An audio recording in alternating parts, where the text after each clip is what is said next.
y, en fin, en ese sentido ha sido un líder, ¿no? Uno de los que se considera padres fundadores de la Mass Communication Research. Pero la cuestión está en que en ese periodo de entreguerras, entre la Primera y la Segunda Guerra Mundial, y cuando comienza la Segunda Guerra Mundial, los hombres, y Estados Unidos, sabéis que entra en la Segunda Guerra Mundial ya casi al final, ¿no? Estados Unidos no quería entrar en la Segunda Guerra Mundial. Era algo, la Segunda Guerra Mundial estaba sucediendo, se estaba desarrollando en Europa y les pillaba como muy alejados. Finalmente entran después del ataque de Pearl Harbor y los hombres van al frente bélico. Y cuando los hombres se incorporan al frente bélico, quienes se quedan al frente de los grupos de investigación y de los centros de investigación son mujeres investigadoras. Entonces, por eso es muy interesante ese contexto de Columbia, sobre todo el periodo del 39 al 45, pues porque nos encontramos que la gran mayoría de investigaciones fueron realizadas por mujeres y lideradas por mujeres.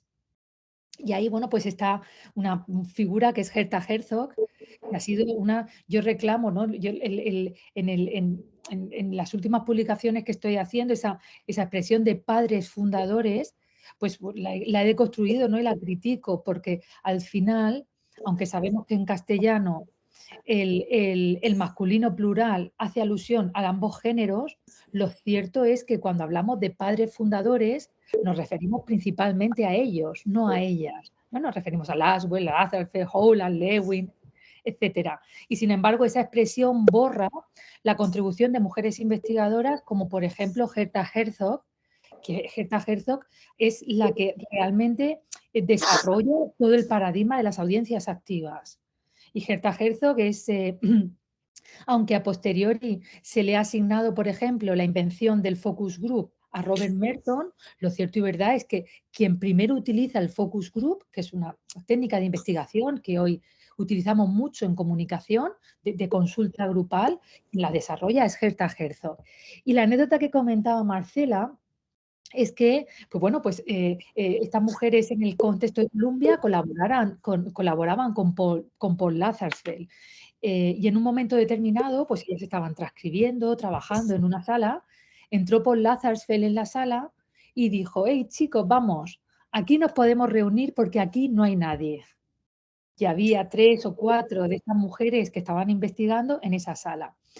Yo iniciaba o recojo esa anécdota porque es muy significativa del rol que ha tenido la mujer en el campo de la investigación en comunicación, ¿no? Que ha sido un rol en el que se ha tendido a borrar la presencia y las aportaciones de mujeres investigadoras, ¿no? Ahí hay un rol, yo le denomino de presencia-ausencia. Estuvieron presentes o mujeres investigadoras están presentes en la producción científica, pero luego cuando transcurre, cuando pasa el tiempo, no consiguen trascender, no consiguen aparecer en los libros de texto, ¿no? Y finalmente, en los libros de texto y en el caso concreto de teorías de la comunicación, Marcela, no he revisado tu programa, pero tengo una deuda enorme. Yo después de leer tu texto dije, Dios, me siento totalmente interpelada, dispuesto para modificar eso. Pero una cosa que me ha llamado la atención y que me gusta también comentarles a los estudiantes es estas autoras que tú citas, por ejemplo, Herta Herzog, que sí la conozco, luego Hortensia Bauer-Marker, que no la conocía, siendo de la tradición que conocemos como una tradición muy positivista de la Mass Communication Research, muy funcionalista, ellas han incurrido en otro tipo de trabajo. O sea, podrían habernos, si hubiéramos conocido esos aportes, podríamos haber tenido anticipado muchas de las metodologías cualitativas que no son tan útiles al día de hoy y que ellas las incursionaron en eso, fueron innovadoras en eso. Y sin embargo tenemos más los modelos funcionalistas y positivistas que han quedado por los que identificamos a la Mass Communication Research. Eso me pareció interesante, Leo. Efectivamente, fíjate que si al final quien relata la historia, también la historia de la ciencia, son las voces hegemónicas, ¿no? Es decir, en ese relato histórico, historiográfico, no participan todas las voces. Porque, entonces, digo esto porque al final se ha relatado ese contexto de la Mass Communication Research como muy positivista. Pero lo cierto es que durante el periodo en el que participaron un mayor número de mujeres, que fue del año, antes he dicho del 39 al 45, es del 37, ¿vale? De 1937 a 1945, la Mass Communication Research fue muy pluridisciplinar, fue interdisciplinar. Es que Hortense Powdermaker comentaba que efectivamente, por ejemplo, esta figura, es que os quería enseñar las fotos de estas mujeres investigadoras. Por eso quería compartir pantalla, no era para nada, era para enseñaros sus fotos. No, y para lo mismo que tenemos las fotos de Lazarus, de Laswell, Howland, Lewin, incluso Robert Merton, ¿no? Tenemos sus imágenes en la cabeza, era porque las vierais también a ellas.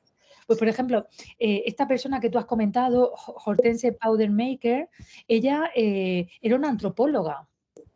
Y era una antropóloga que ya organiza un seminario al que asisten algunos de los padres fundadores de la Mass Communication Research, y ella está hablando de la importancia de la antropología para analizar cómo las audiencias interpretan los textos mediáticos. Intento compartir. Entonces ya ella está hablando en los años, a finales de los años 30, ¿no? Que nos suena en los años 30 como decir, bueno, es como el medievo, ¿no?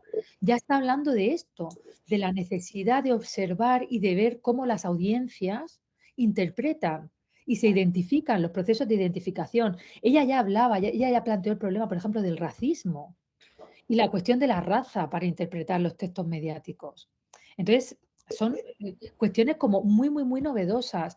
O algo parecido, ¿no? Si nos salimos de la Mass Communication Research, pues hay una autora en el marco de la Escuela de Frankfurt, que es Else Frenkel Brunswick.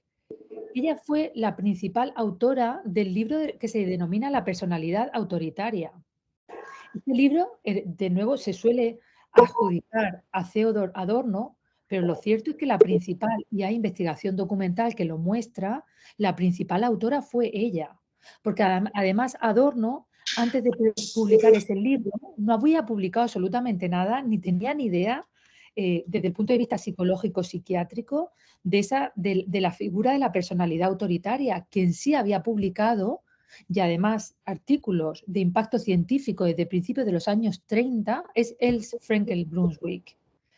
Y es también una persona, tened en cuenta que todos estos autores son todos emigrantes europeos, ¿no? Que abandonan, cuando Hitler sube al poder en los años 30, cuando se hace con el gobierno de Alemania, pues bueno, pues los judíos, pensadores marxistas, críticos, etcétera, abandonan Europa y en este caso ellos emigraron, ¿no? A Estados Unidos. Entonces, bueno, podríamos seguir, ¿no? Podríamos seguir desmenuzando, podríamos seguir haciendo ese trabajo historiográfico. A mí me interesaba, esta era la primera generación, ¿no? Era de los años 30 a los años 60.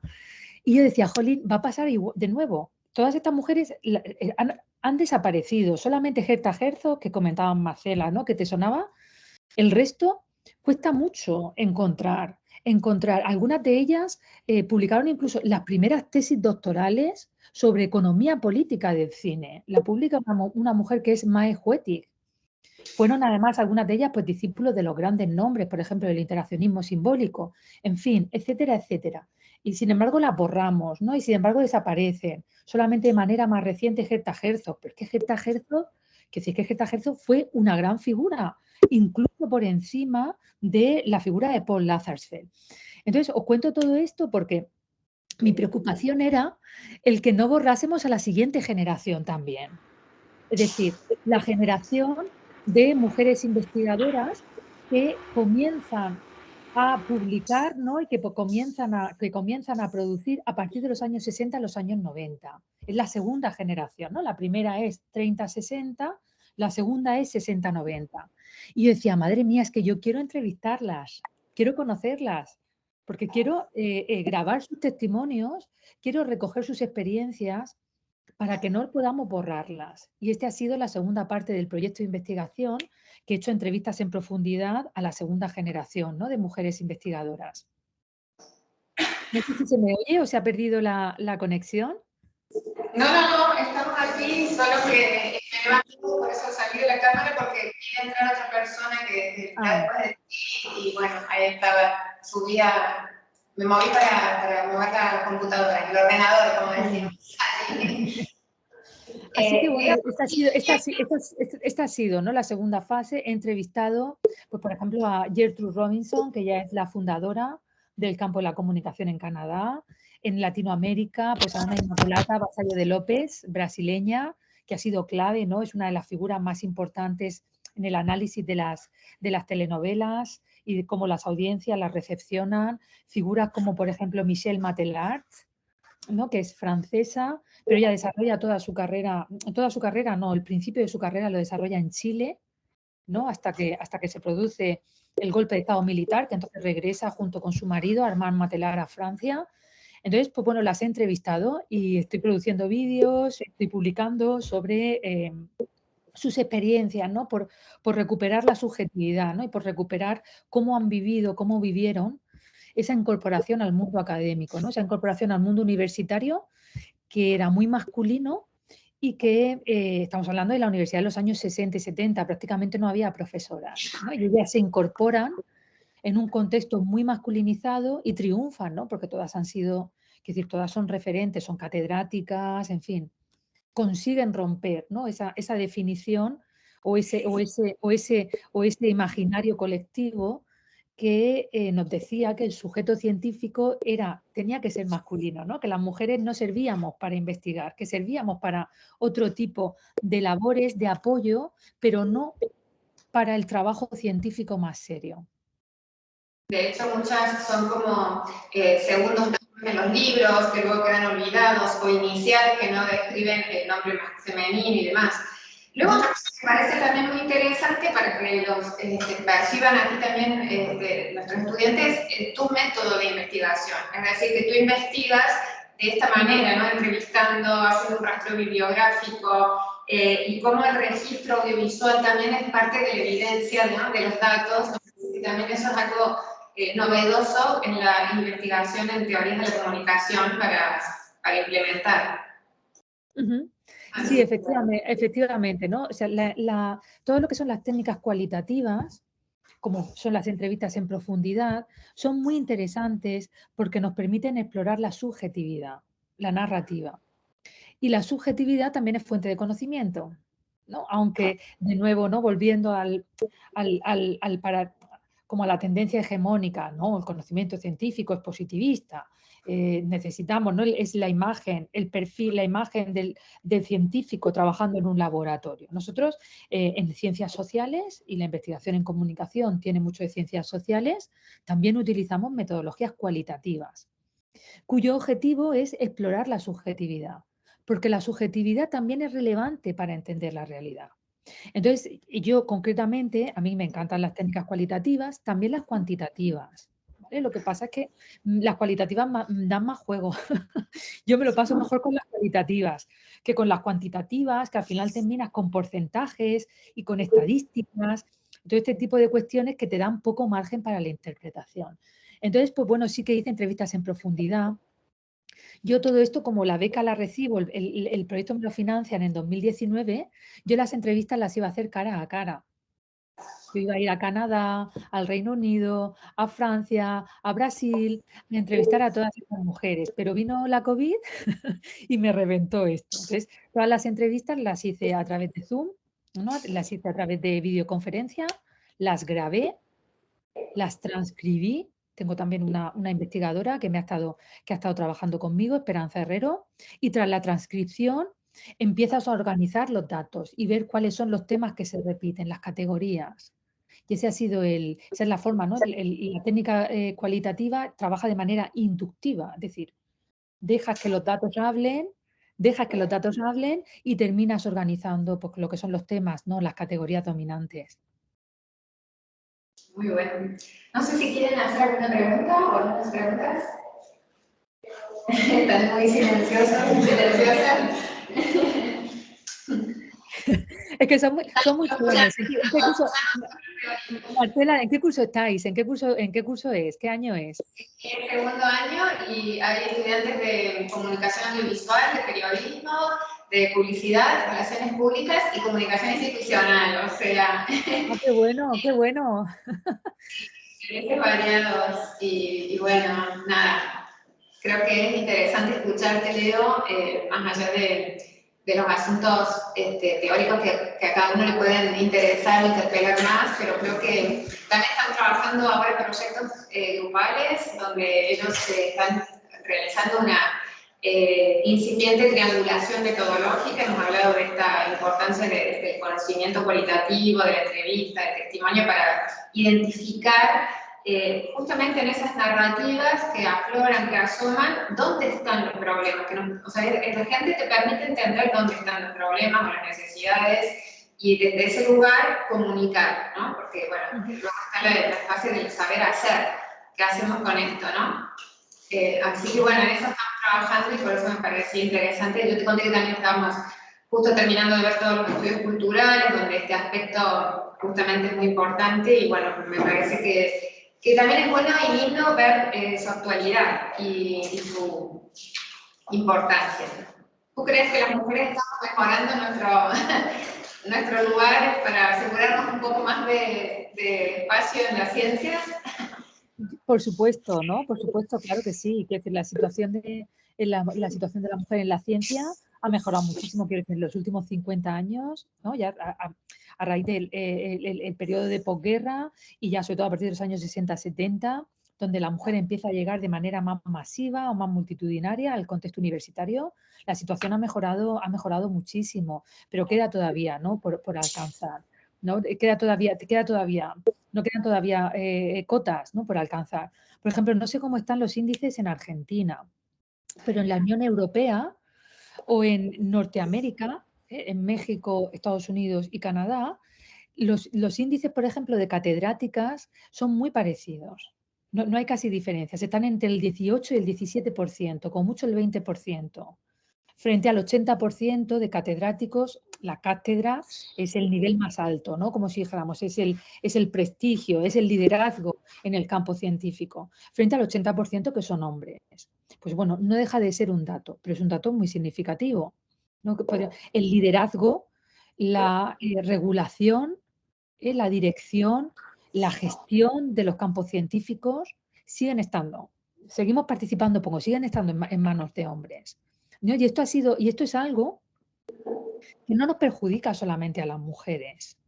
Esto no es algo, el que haya una tendencia, y a esto se le ha denominado el efecto Matilda. No sé si habréis oído hablar de ese efecto. El efecto Matilda es un efecto, es un efecto que denuncia, ¿no? Que pone sobre la mesa por primera vez en los años 90 Margaret Rossiter, y que describe precisamente este hecho, ¿no? El hecho de que las aportaciones femeninas caen en el olvido o en el mejor de los casos, en el mejor de las circunstancias, sus contribuciones se atribuyen a colegas masculinos. Entonces decía que esta situación no es solamente una situación que afecte a la mujer, también afecta al hombre, porque se ha definido eh, el liderazgo científico en términos muy restringidos, en términos muy concretos. Es la masculinidad hegemónica, pero es que hay muchísimos tipos de masculinidad, no solamente está la hegemónica. Y para aquellos hombres científicos que no han sido hegemónicos, también ha sido muy complicado hacerse hueco, prestigio, progresar en la academia. Entonces, lo que siempre digo, ¿no? Es que esta no es una cuestión que es de mujeres frente a hombres, no es una cuestión que afecte a unos sino a otros. Por supuesto, hay sujetos que se han visto más perjudicados, pero esto no significa, ¿no? Que no afecte también a los sujetos masculinos o a las figuras masculinas que al final pues nos encontramos yo. Y esto, fíjate, Marcela, estamos en el siglo XXI.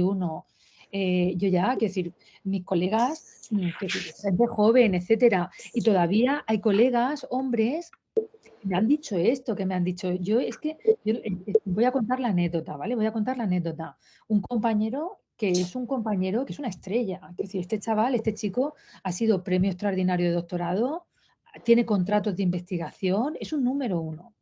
Y él me decía, es que me ha costado mucho y he necesitado ayuda psicológica porque yo no cumplo el prototipo.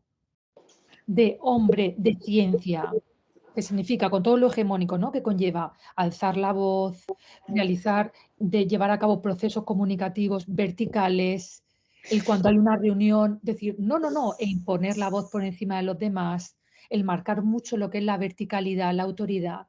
Y este chaval, bueno, este chaval, es un compañero mío que tiene mi edad, ¿no? Y me decía: "Es que me ha costado muchísimo". Fíjate, ¿no? Hasta dónde llegamos. Llegamos hasta el siglo XXI, la situación está cambiando, nosotras hemos progresado mucho, pero hay que seguir, ¿no? Trabajando para hacer hueco y para que el liderazgo no esté solamente definido o en manos de las masculinidades hegemónicas, sino también de las masculinidades no hegemónicas y las feminidades, ¿no? Con toda la entrada de mujeres investigadoras.